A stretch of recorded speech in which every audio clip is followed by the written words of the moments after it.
เครื่องเสียงรถยนต์เสียงจะเป็นยังไงถ้าเราต่อกลางแหลมระหว่างใส่พาสซีฟตัวแยกเสียงกับไม่ใส่พาสซีฟตัวแยกเสียงเพื่อนๆช่วยกันฟังลองติชมกันดูได้นะครับว่าเพื่อนๆชอบแบบไหนระหว่างใส่กับไม่ใส่ลองคอมเมนต์มาบอกกันดูบ้างนะครับ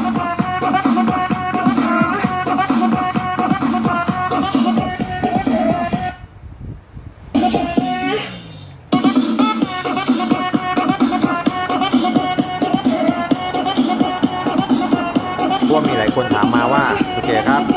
ระหว่างใส่ตัวกรองเสียงพาสซีฟกับตัวไม่ใส่เนี่ยมันแตกต่างกันยังไงวันนี้ทำคลิปให้ดูแล้วนะครับน่าจะเป็นประโยชน์กับเพื่อนๆชอบแบบไหนลองพิมพ์มาบอกกันดูบ้างนะครับที่คอมเมนต์นะครับทุกคนชอบคลิปนี้อย่าลืมกดหัวใจเป็นกำลังใจด้วยนะครับถ้าไม่พลาดความรู้คลิปดีๆอย่าลืมกดติดตามช่องเฒ่าแก่ของ